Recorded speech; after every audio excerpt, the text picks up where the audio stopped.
예전에는 20년 전에는요 인건비 부담이 별로 없었기 때문에 그냥 사람 막 투입했어요. 저는 매출 올릴 때는요 사람을 넣고 그 다음에 매출을 올리는 방법을 생각했었는데 지금은 자, 네 번째 착각은요 최소 자본으로 난 식당을 한번 해봐야겠다 하는 그런 착각입니다. 자금에 대한 착각이죠. 식당을 처음 시작할 때 3천만 원으로 창업할 수 있나요? 5천만 원으로 창업할 수 있나요? 이렇게 물어보거든요. 3천만 원도 가능하고 2천만 원도 가능합니다. 하지만 우리가 이제 배를 만든다고 그럴 때 종이로 만든 배, 스티로폼으로 만든 배, 그 다음에 나무로 만든 배, 철로 만든 배, 배라는 걸 만들 수 있잖아요. 이 차이라고 보시면 돼요. 가장 상품으로서 가치가 있는 건 어떤 걸까요? 예술작품이 아니고서는 가장 완성도가 높고 내구성이 좋고 오래가는 건 새로 만든 거예요. 이 차이입니다. 여러분들이 자금을 적게 가지고선 식당을 창업하는 건요 그런 완성도에서 떨어지기 때문에 고객에 설득할 수 있는 확률이 적어진다는 거예요. 나는 그냥 이렇게 오픈할 때 그냥 매출 좀 나온 거 가지고 계속 유지하면서 하면 되지 않나? 그런 착각을 하시거든요. 근데 중간에 매출이 안 나오는 경우가 있어요. 무조건 식당은요 아무리 광고를 해도요 매출이 떨어지는 구간이 나옵니다. 그럼 그때 어떡할 거예요?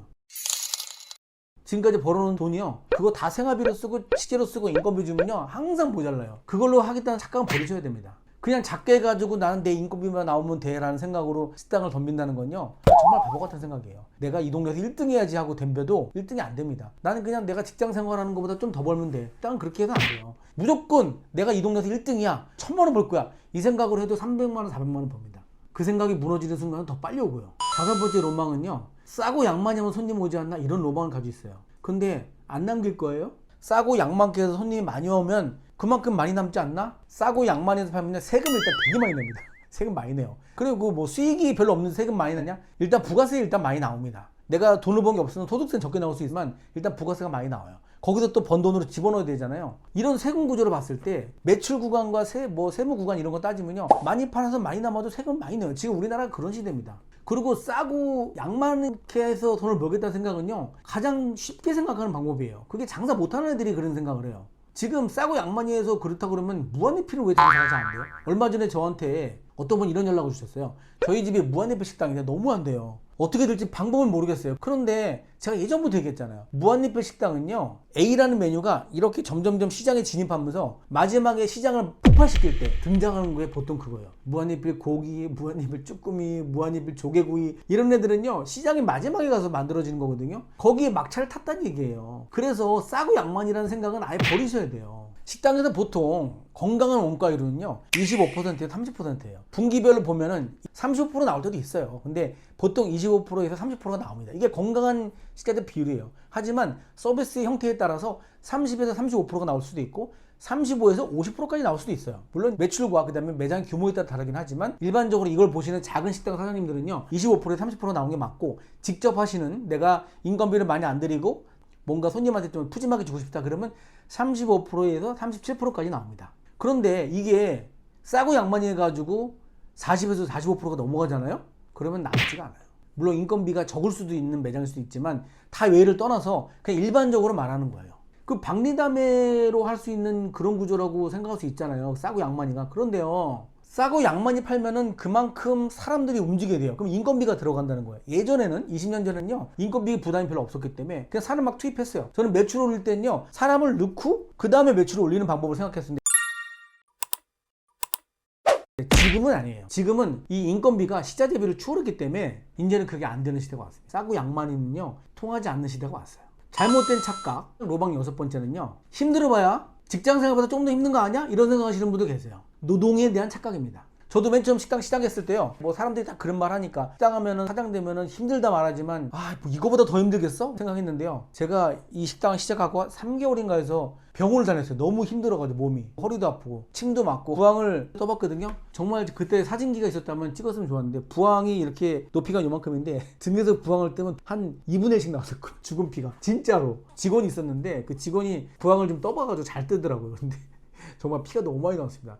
그게 왜 그러냐면요 하루에 16시간씩 일을 했어요. 아침에 시장을 갔거든요. 시장을 직접 봤어요. 왜냐면 그것도 이제 진정성 있는 사장의 행동이라고 생각해서 새벽에 6시에 나와 시장 갔다가 준비하고 잠깐 1시간 자고 또 손님 늦게 나가면 12시까지 일하고 막 이렇게 일을 했더니 와 진짜 너무 힘든 거예요. 너무 힘들어. 데이터 보여드렸잖아요. 작업자들 일하는 시간, 식당 사장님들은 훨씬 더 많이 일을 합니다. 직장 생활할 때는 내가 노동의 끝이 있었지만 전 지금도 그래요. 지금도 집에 가면 무슨 다른 일을 해요. 뭐 매장과 관련된 뭐 마케팅이라든가 제가 또 이제 사업적으로 다른 거 하고 있는 게 있으니까 그 일을 또 하거든요. 근데 그건 떠나서 식당에 대해서 무슨 일을 하냐면 직원들과의 소통, 그 다음에 또 뭐 기획 이런 것들을 식당에 관련된 기획들을 일을 하거든요. 물론 매장에서 막 음식을 만드는 일은 아니지만 또 일이 생깁니다. 식당은요 그 여분의 일들이 너무 많아요. 여러분들이 생각했던 그런 직장 생활의 노동과 너무나 차원이 다릅니다. 매니저 하시던 분들이 식당 하면은 내가 매니저로서 10년 가까이 일을 했는데 뭐 당연히 내가 잘 알지 하는데 매니저로 12시간 일하시던 분들도요 식당 하고 나잖아요. 제가 10년을 했는데 식당 사장하고 좀 다르더라고요. 이런 얘기를 하세요. 매니저는요 최적화된 시스템 안에서 내가 일을 하는 거잖아요. 그런데 막상 식당 사장이 되잖아요. 시스템을 만들어가는 거기 때문에 상황이 완전히 달라집니다. 매장에서 일어나는 모든 변수를 컨트롤해야 되고 책임져야 된다는 건요 잠들 때 이 일을 생각하면서 잠이 들어요. 깨면서 또 그 일을 생각하면서 또 아침 일어나자마자 핸드폰에 메모하고 또 바로 전달하고 막 이렇게 하거든요. 식당 사장을 하고 싶어 하시는 분들 중에 그 워라밸을 지키고 싶다, 여행도 자주 가고 싶고 나는 그냥 뭐 음식 떨어지면 끝내겠다 이런 생각 하시는데요, 저도 되도록이면 그렇게 하는 스타일이 하는데 손님은 떨어질 수밖에 없어요. 매출 떨어지죠. 돈 벌긴 힘들어요. 저는 이제 휴가를 뭐 열흘씩 15일씩 갈 때도 있지만 여러분들이 저처럼 되려면 20년까지 좀 너무 멀죠. 5, 6년 이상은 꾸준하게 매장 관리 잘 하셔야 돼요. 자, 오늘 내용 결론을 내볼게요. 첫 번째, 식당 하면 최소 먹고 산다? 이제는 먹고 사는 시대는 끝났어요. 식당으로 접근할 때는요 무조건 나는 동네에서 1등 되겠다 이런 각오를 하셔야 됩니다.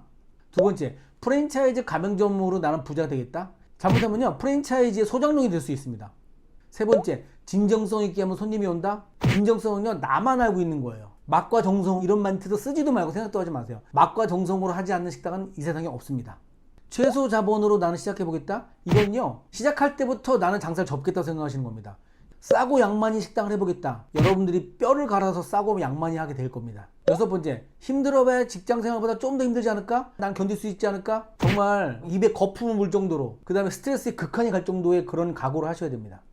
오늘 내용이 어떠셨나요? 여러분들 좌절하셨나요? 좌절하셔야 됩니다. 이런 생각으로 식당을 접근하시는 거라면 아예 식당을 생각도 하지 마세요. 그냥 직장생활 하셔야 됩니다. 하지만 식당을 굳이 너무나 하고 싶거나 나는 소질이 너무 많다 생각하신다면요 식당은요 철학과 브랜드로 하는 겁니다. 이건 나중에 또 말씀드리겠지만 절대 이런 소소한 하나의 어떤 가능성을 두고 착각으로 식당을 시작하시면 안 됩니다. 식당 창업의 정석 첫 번째 회차였는데요.